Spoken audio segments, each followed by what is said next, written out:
Good evening and welcome to Royale TV with Cheese. I'm Awesome Elmo and we're watching high ranked matches of Clash Royale, which you can see if you download the app Clash Royale onto iOS or Android. I'll be providing some strategic commentary which I hope you find informative and helpful for your Clash Royale strategic playing or viewing. As always, I'll make the disclaimer, I don't speak foreign languages, so anyone whose names are in a foreign language I will just refer to as either red or blue. Apologies to those people in advance. So yeah, let's just jump straight into watching some matches. So the first match tonight, we have BOsshOgg from Clan in the Light, ranked number 8, versus the red player from Clan HK Sports, ranked 12. The BOsshOgg is going for a Hog Rider freeze combo. For those who are new to the game, how this works is the Hog Rider can run really fast. It runs straight to the enemy tower, and then the player will place down the freeze and hopefully catch any defenders in the freeze spell, so the Hog Rider can take down the tower unimpeded. BOsshOgg's also using the mini P.E.K.K.A for extra oomph here, and the rest of these cards are mostly going to be used in defense. On the other hand, the red player is going for a Hog Rider lightning combo. This is a similar thing, it's just the only variation is in how the player deals with defenses. So with the freeze you want to try and capture the enemy units in the freeze area, as you'll see when the game starts.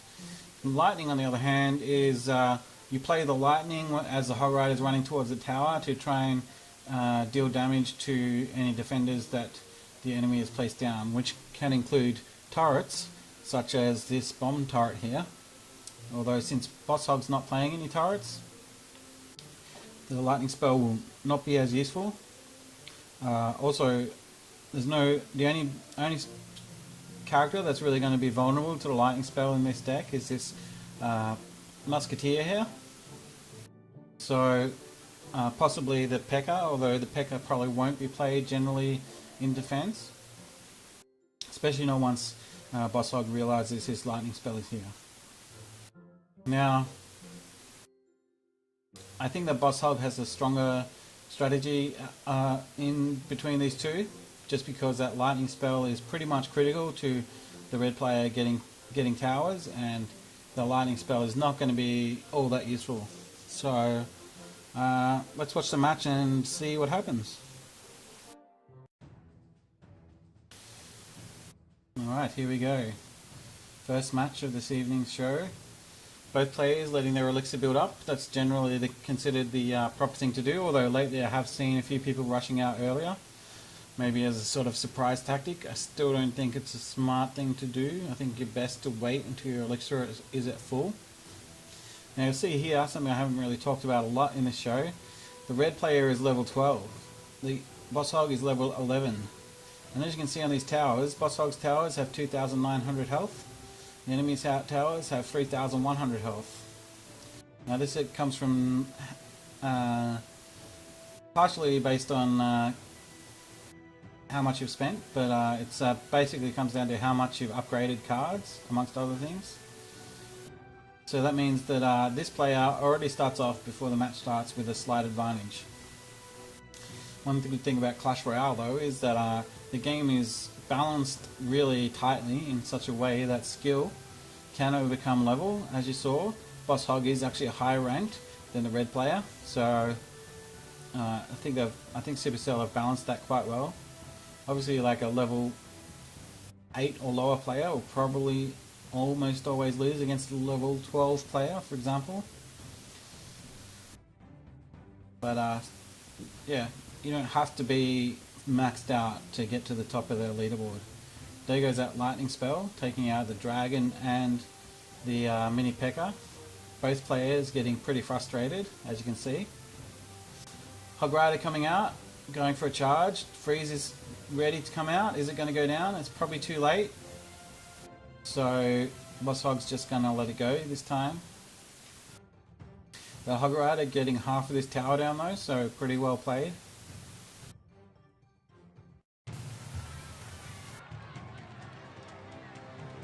As you can see, like the level difference is not making a huge difference here. BOsshOgg, if anything, is still winning. Hog Rider coming out, going to have a shot at this tower, but the goblins coming out to take down that Hog Rider, and a defensive musketeer played down here. That dragon getting a bit more damage on that tower. These goblins will kill this mini P.E.K.K.A. This whole match is pretty much going to come down to lots of plays and counter plays, just simply because it's so, both players have a lot of units, like actual physical character units. So that's pretty much how this type of a game is going to play out. It's a little bit harder to call play-by-play strategies, just because there's so much going on. And we're going to go into overtime, so both players struggling to get through to those towers. These flying units though, they're really good against this bomb tower, because the bomb tower only attacks ground units. And the defensive mini P.E.K.K.A. coming out there. The lightning spell wasn't ready to take down that P.E.K.K.A, otherwise that could have been disastrous for BOsshOgg. But now with both of these bomb turrets up here, it's getting pretty hard for BOsshOgg to get through. This could be a 0-0 draw. But here comes the Hog Rider. We've got a freeze. Now this could be a tower. And there we have it. BOsshOgg wins 1-0.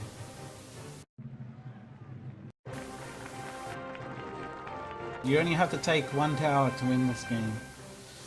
Sometimes if you get a tower down, maybe the best strategy is to just go, right, I'm not doing anything. I'm just going to stop my opponent from getting any towers back. And a lot of games are 1-0. If we scroll down, you can see there's only a couple I've viewed at the moment, but there's another 1-0 here. Next up, we have the blue player, ranked 29, versus the yellow player, in Clan We Are, ranked 7. The blue player is going with the Hog Rider freeze combo, although playing a very much more defensive type of deck. This is sometimes referred to as a counter deck. Every one of these cards here counters certain things in certain ways. Arrows is really good against swarms of wieners, like goblins. This Inferno Tower is good for taking big guys down like this P.E.K.K.A here, etc, etc. So the blue player is basically going to try and just destroy everything that the red player throws at them until they have a big enough advantage to try and send the Hog Rider down for an attack. On the other side, the red player is playing the 2 Prince P.E.K.K.A combo, which is pretty much the most popular beatdown deck at the moment. The idea of this deck is mostly to try and get these 2 princes out at once, because they have different attacks.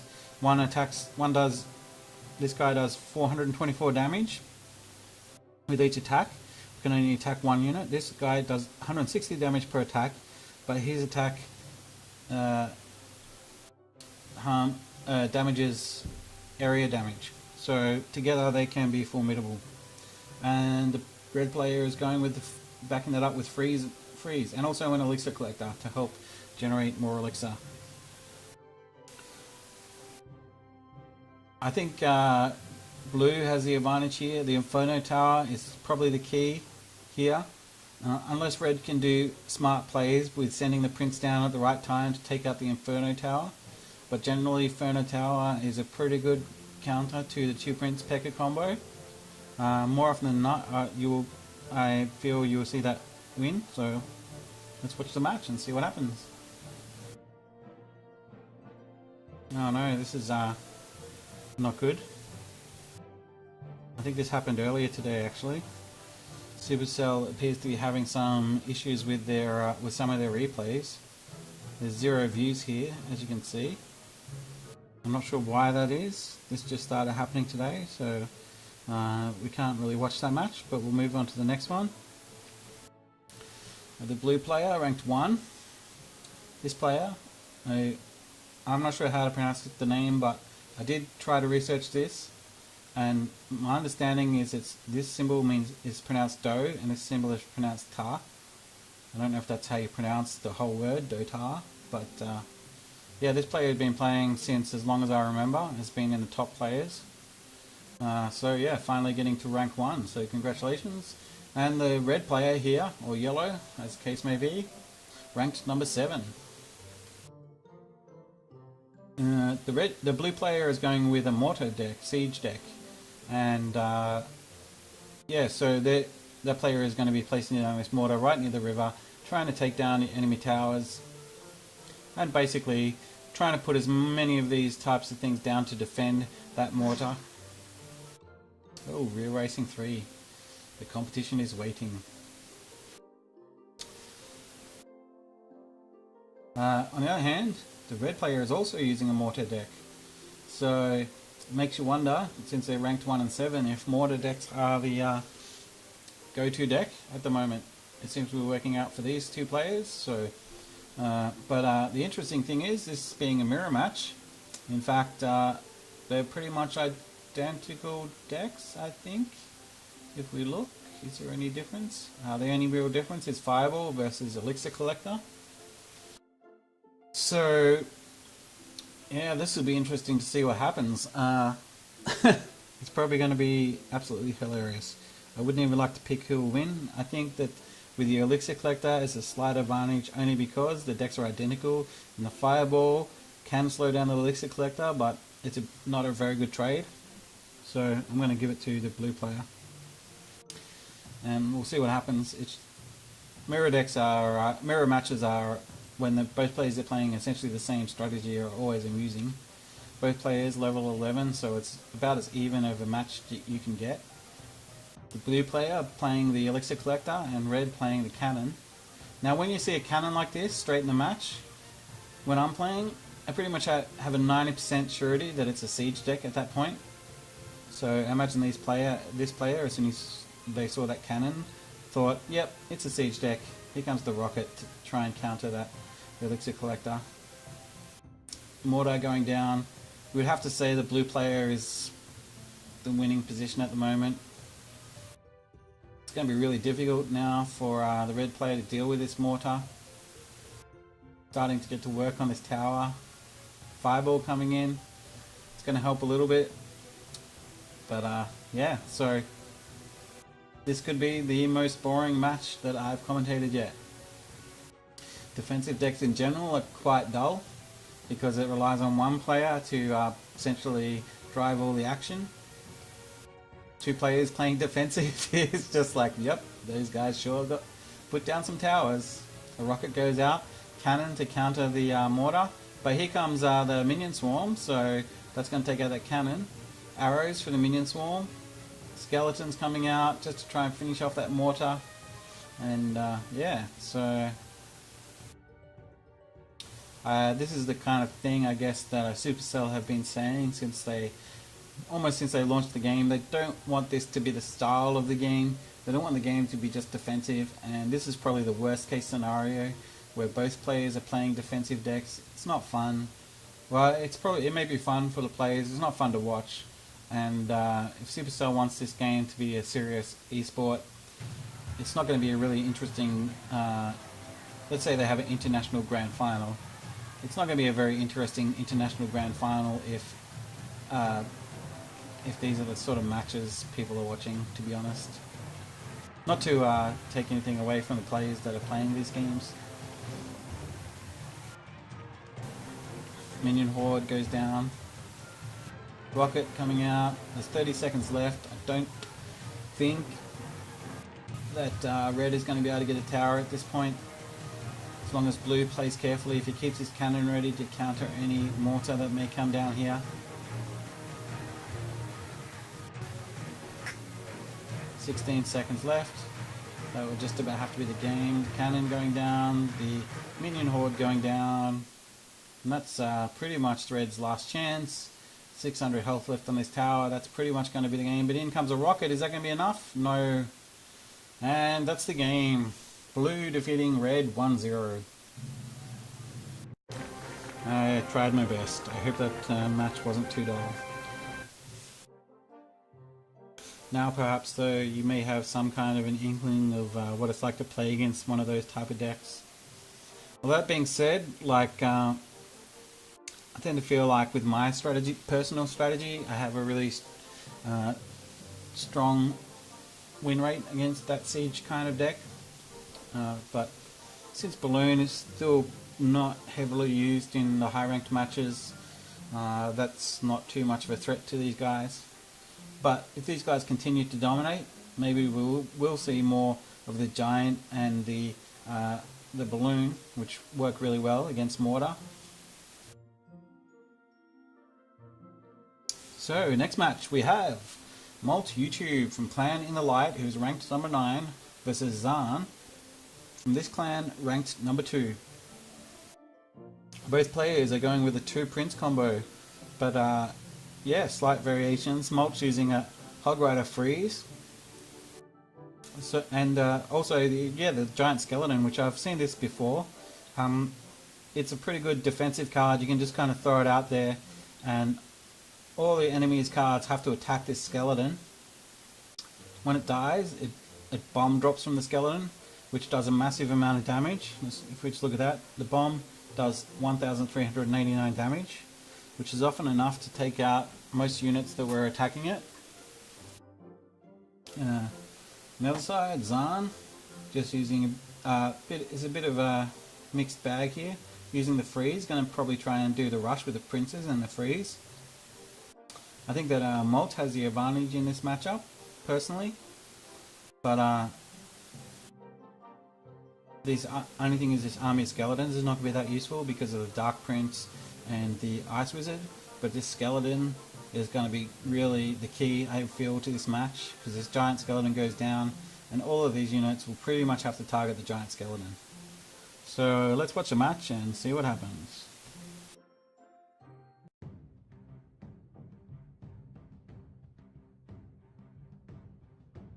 zhan starting out with a defensive elixir collector.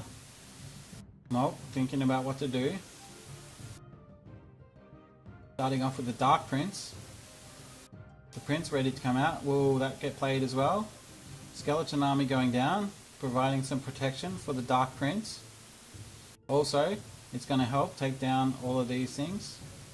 The freeze coming out, but freeze not as effective perhaps as Molt was hoping.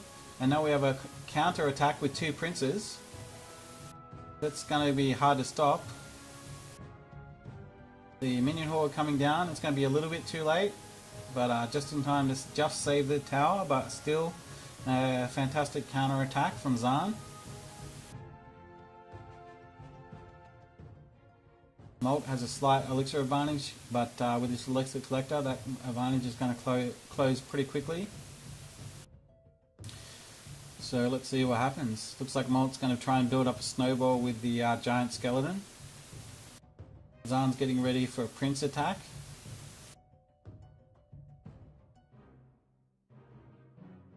The prince coming down. This prince is, and army of skeletons. That's unfortunately going to get wrecked by that Dark Prince though. But that's okay because this giant skeleton is going to help defend here. That will take out the Prince here, and the Ice Wizard though taking down this Dark Prince, and with zhan with 2 elixir collectors is really in a dominant position at the moment. Just needs a little bit more extra damage here. The minions will come down, but they'll be too late. That tower is gone. So yeah, zhan's aggressive strategy proving me dead wrong on my prediction. Arrows coming out, making that freeze almost a complete waste from Molt.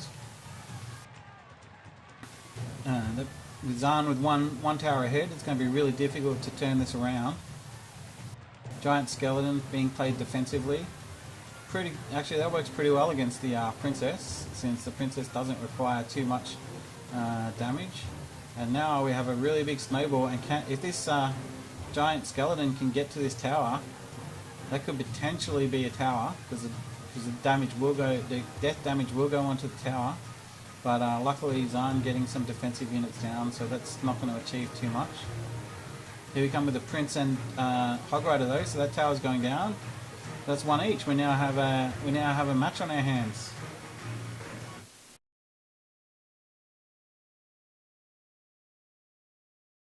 Molt going for another, trying to build a snowball down this side. Prince coming out to defend against the Dark Prince and the Skeletons. Nice combo play there. While that Dark Prince is being distracted by this Prince, the Skeleton army has a chance to take out the Prince.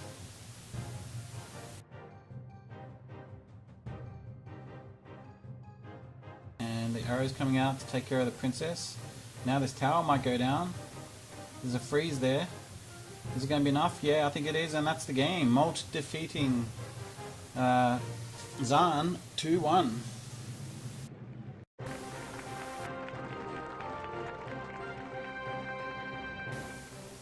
Just goes to show you never know how these games are going to turn around. You can often feel like you're miles ahead. It's never a time to sit on your laurels because, yeah, definitely someone can do a lot of damage really quickly, as we saw then. But that's why these players are the top ranked players in the world, because they know what they're doing. They know how to get themselves out of a tight situation. Next matchup we have the blue player from clan H2O, ranked number 8, versus the red player from clan Warriors, ranked 28. The blue player is playing a Hog Rider freeze combo, also using the Valkyrie. Valkyrie's been quite popular this week, although it looks like it's kind of dying down now. The higher ranked players have been playing Valkyrie quite a lot. You can see it's still in a few decks, but yeah, so it's definitely good for certain, it's a good counter to certain strategies. It's tanky, it does area of effect damage. Red player is playing a Hog Rider freeze combo as well. So yeah, this is a classic combo, the freeze and Hog Rider. The red player is just using some different kind of supporting cards here though. Both players trying to cover lots of different scenarios. So we see here the Inferno Tower, the Valkyrie, the Barbarians. On the other hand, we have the Prince, the Minion Horde, and the Dragon. So just different ways to cover all your bases, get some area of effect damage, say with the Dragon or the Valkyrie. The Prince to take down high-powered units. Barbarians can do that as well. Also Inferno Tower, that sort of thing. Got some anti-air. I'd say this is too close to call. I can't really, I wouldn't honestly be able to say which of these players is likely to win, which is the case in these kind of mirror matches. Although I'll hazard a guess that I think blue has the advantage because I feel like this Inferno Tower trumps this Prince here. So let's watch the match and see what happens. Blue versus red. The ultimate battle to pass down from age to age. That's what these kings are fighting over. Which cloak should people be wearing? So we're going to see a Inferno Tower going down to counter this Hog Rider. The Prince coming out. The Prince is being countered by both the Inferno Tower and these Barbarians. So good countering by blue, defending against a really early aggressive, very aggressive attack. This freeze might come down defensively, but is it going to be enough? Because that Hog Rider is going to take quite a while to go down. Going to need some more defenses. The Dragon comes out, and a freeze comes down from blue, allowing the Hog Rider to go to work on that tower. The Valkyrie comes down and takes out the Hog Rider, but number 4, that tower goes down 2,000 points. So, well played by blue.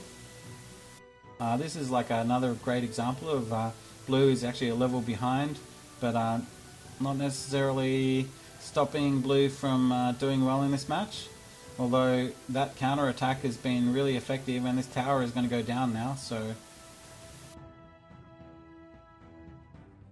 and this princess, blue really needs to deal with do something about that. One thing about the princess, you'll notice, princess can attack this tower, but princess has such a long range that the princess doesn't have to stand close enough to the tower to be attacked herself. So she has to be aggressively countered. Most units, although it may not be wise necessarily to do so, most units, given enough time will be killed by the towers. But the princess kind of breaks that mold, which is why she's quite powerful.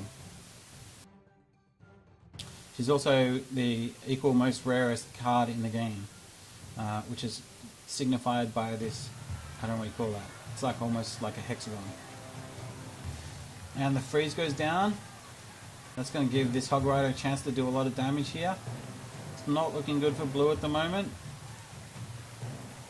And there's a counter attack coming down, but this princess is going to help quite a lot. The freeze going in, that freeze stopping that princess from attacking. So there's a tower go down. But now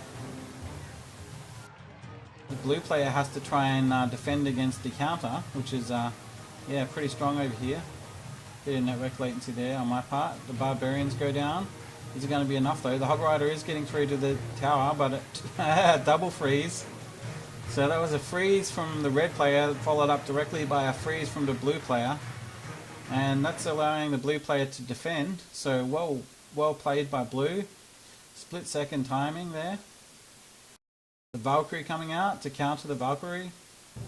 Now we've got to wait and see who gets the next tower. It looks like it's going to be red is going to win, but if blue plays defensively and can counter enough of red's attacks, there's nothing to say that blue can't turn this around. Hog Rider's going out. There's a minion horde there. It is going to take down the Hog Rider. Arrows come out. Princess, that princess needs to be countered. The Valkyrie is a good play there. But this tower, as you can see, because of the splash damage of the princess, that tower is perilously close to dead. It's only going to take 2 arrow cards to kill it. If there's time for 2 arrow cards, maybe there's not. 16 seconds left, 14. This could be a draw. Massive attack coming from blue here though. 8 seconds left. Red's going to have to defend that. Not going to be able to, and that's the win to blue. Wow, what a comeback. Thankfully, upholding my prediction streak, all the players tonight are just putting in a little bit of extra effort to yeah, make me look smart. Thank you, all the players out there who are doing so. Alright, let's watch another match. Next we got Wupeng, ranked 33, versus CruecialYoutube from Clan Sumao, ranked 54. Wupeng is going with a bit of a hybrid deck here. Now, the strategy I like to call this strategy the clear the way strategy, which is to use the poison. Probably Wupeng is going to play this mostly on the opponent's side of the river, which will stop the opponent from playing defensive units so that the Hog Rider and the Skeleton can make it to the tower. You see it comboed a lot with the Hog Rider, but it actually works pretty well with Skeleton because it takes a little while to kill the Skeleton, and in the meantime the poison could be wearing those units down. Crucial on the other hand, playing a Golem deck. Playing a really aggressive deck here actually. Golem, P.E.K.K.A, Balloon, Mini P.E.K.K.A. The Witch is going to work really well in this deck because there's nothing well that particularly counters the Witch. Although, that being said, the Poison is actually quite a good counter to the Witch because the Witch can't avoid it. The Poison is area of effect damage, so that's going to take care of that Witch. But aside from that, the poison is not going to be all that useful because all these characters have so much health. So that being said, I think that Crucial has the advantage here, just because a lot of Crucial's cards will not be too affected by Wupeng's cards. The only thing that works in Wupeng's favour though is Wupeng is a much cheaper cost deck. So. But I'm going to predict that Crucial is going to win this game.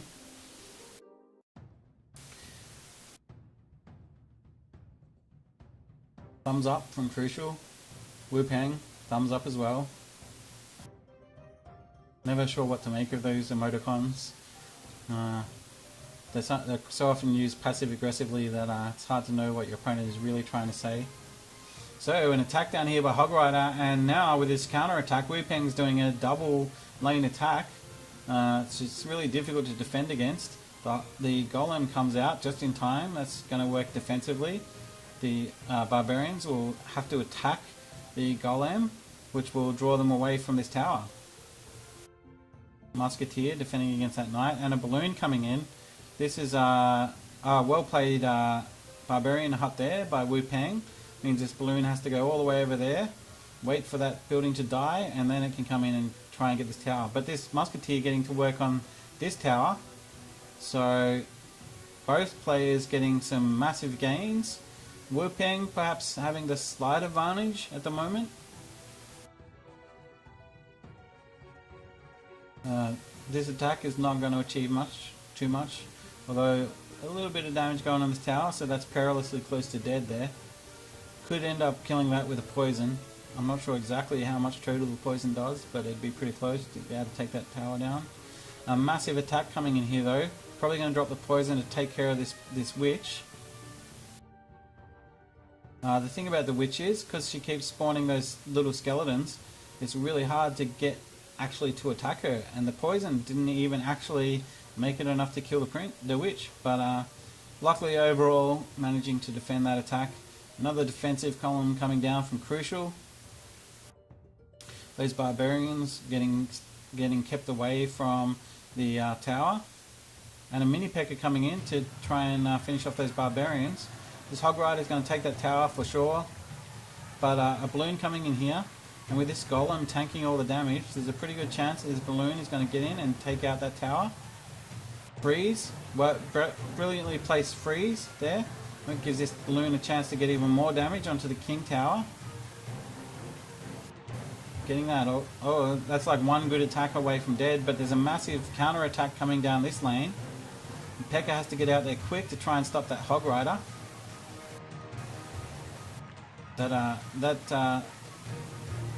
If this giant skeleton makes it to this tower is dead. So that may be close enough there. And yeah, there goes the tower. So now it's up to Crucial to get the King Tower or lose the game. And with 9 seconds left, that looks like it's game over. So Wupeng defeating Crucial 2-1.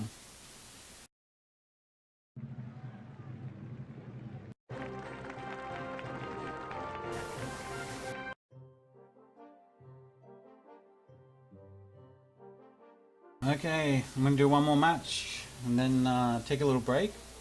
You're watching Royale TV with Cheese. This is Awesome Elmo and I'm commentating high ranked matches of Clash Royale. The next match up, we have the blue player ranked 12 versus the red player ranked number 3. Blue player is going with a Rage deck. So Rage got a bit of a buff recently.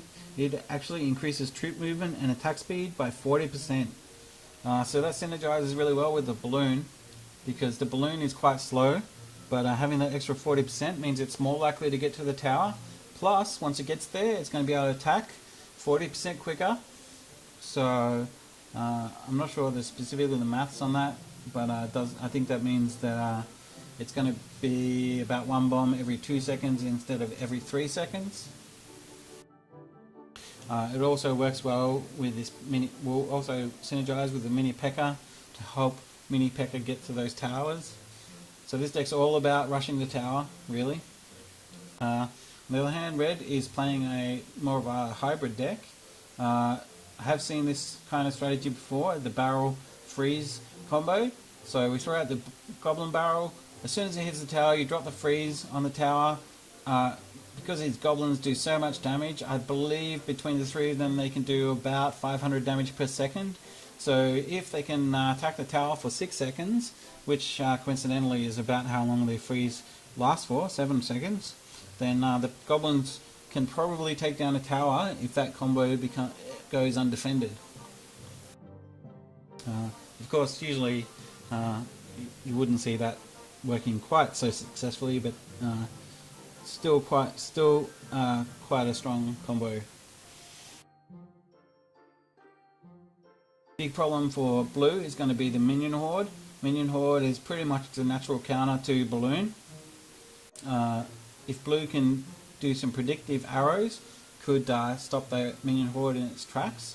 But overall, I feel like red player has too many counters to this balloon here.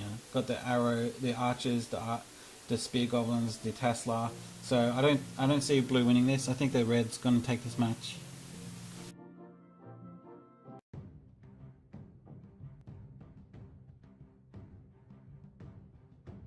Red's having a bad day. Certainly not using the cry emote in any passive aggressive manner. Probably just feeling sad that the war has started and the kings are fighting. I mean, come on, like, just make up your minds. You could both be green, then we wouldn't have to have this fight. Knight coming out is just a bit of defense. Goblins being played, they're just going to distract everything while the tower takes them down. So brilliant defense from blue, especially given that that allows the blue player to maintain this elixir collector with almost 0 damage to the tower. Now the goblin barrel coming out, but unfortunately that mini P.E.K.K.A being played at just the fortunate time to be able to take out those goblins. This is disastrous for the blue player. The minion horde taking out the mini P.E.K.K.A and the balloon and the princess.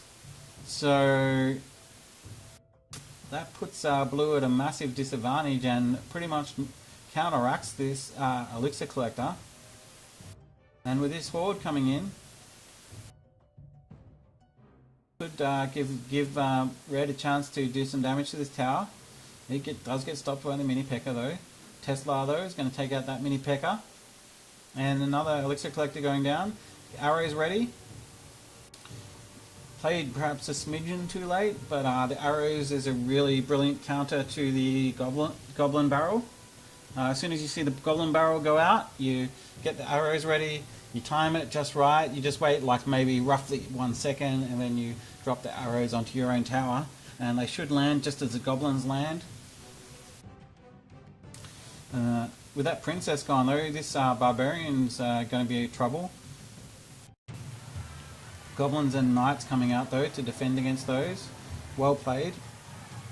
But there we have it again. The minion horde coming out, but the balloon just surviving, and now he's at rage spell. So this balloon is going to get to work, not being able to quite take out too much damage though with that Tesla coming out just at the right time. But yeah, both players really struggling to get some damage onto the towers here. There's only 30 seconds left and not a single tower is even halfway down. Arrows to counter the goblin barrel. The knight coming out. Tesla is going to stop that from doing anything. Princess though, getting arrowed. 11 seconds, we're definitely going to go into overtime here. This could end up being a 0-all draw. Mini P.E.K.K.A coming down and Prince. The goblin barrel coming out, but the arrows are ready again, and there we have it. And yeah, the princess trying to get to work on this Tesla cannon. Takes it down, but the minion horde coming in. Now, let's see what happens here. There's too many distractions for that minion horde. Came close to attacking the tower, but not going to make it. The balloon coming down and the rage spell, but being well deflected by that Tesla. And that rage spell goes begging. Goblin barrel coming out, but the arrows are not ready, so this could be the chance that red needs. Getting to work on that tower, one more hit should do it, and there we have it. Red defeating blue 1-0.